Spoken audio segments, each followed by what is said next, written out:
Hey, everybody, welcome back to the podcast. You're listening to the longest running superhero role playing game on Earth. I'm your host, the Game Master. And before we get into today's episode, smash that like button, make sure you're subscribed, and leave us a comment. That helps us out on our end with the algorithm, but also we love hearing from you guys. We have an awesome community here, and that's thanks to you. So thank you so much for being here. So, having said all of that, let's get into it. The prologue to today's game session begins at the Bear's Lodge outside of time and space, where Arthur and all of his variants like to hang out. As we've established in earlier episodes, the first of all of these beings goes by the name Chris Briggs. We established that all of the other variants were derived from him. Each one is sort of like an echo of the original in a way. We also established that there's one of them who does not belong, and that's the variant with the purple eyes. He built a series of high tech black pyramids and hid them throughout time and space, allowing him to travel absolutely anywhere or any when that he wants. And he's put together a team of our game's most difficult villains to deal with. They are Absolute Zero, Agent D, Copycat, the Dauntain, Dr. Hadron, High Score, Hypnos, Jarhead, Omnicron, Techno, Triton, and Vindicator, collectively known as the 13. So now, the variant with the purple eyes and his fellow supervillains figure out exactly which Earth Briggs is from, and they go there. Which brings us to the main plot of this game session, which kicks off what I am hoping will be a summer-long event inspired by the Age of Apocalypse. Just as the Age of Apocalypse was caused when David Haller went back in time and killed Professor Charles Xavier, our event is caused when the 13 travel back in time to when Briggs was born in 1976 during America's bicentennial. And they do it, they take him out. Just like so many other villains in various time travel stories over the years, the 13 terminate their enemy before he can go on to stand in their way years later. And that means that everything Briggs ever did just got erased. Every single one of his variants is affected by this on some level. And without Briggs, nobody warns Peter Cannon of Earth 4 that the crisis on Infinite Earths is coming. And without that pivotal moment, the multiverse is destroyed. So the ramifications of this one event can be kind of hard to wrap your head around. And that gets the attention of the player characters, who all have something that the GURPS role playing game refers to as temporal inertia. That means that while somebody might change time, those particular player characters still exist. And they retain their memories of everything that came before this. So they travel to where the 13 are at. And the first thing that they do is substitute their omni power, so to speak, for an old spell from Advanced Dungeons and Dragons called Resurrection. And they use it on Briggs, right?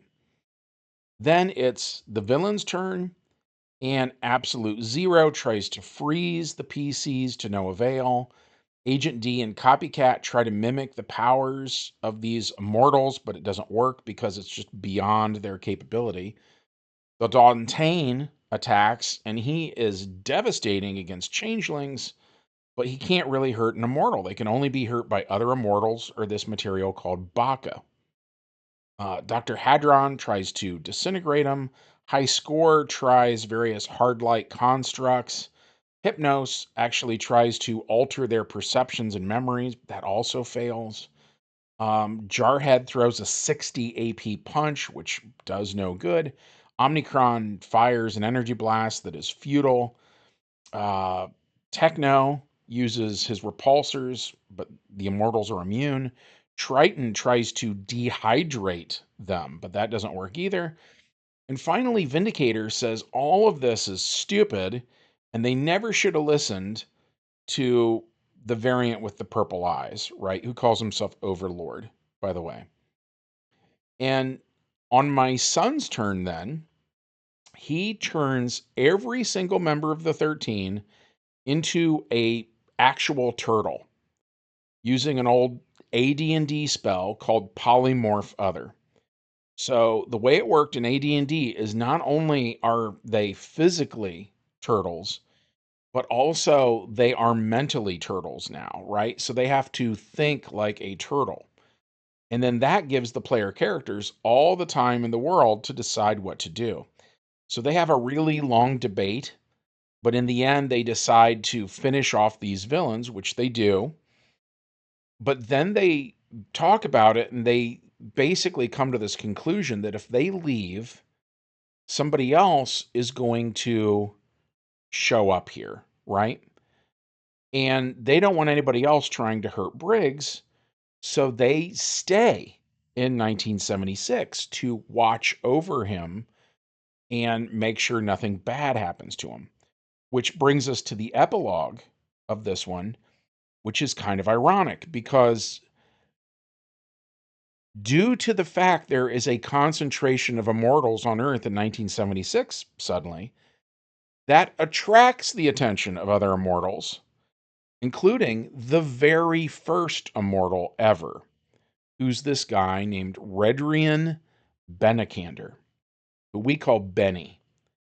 He was originally the first engineer on a starship called the Beagle, far off, exploring the universe, when it crash landed on a planet called Mystara due to a malfunction. And the damage to the ship was beyond repair because it was a primitive world.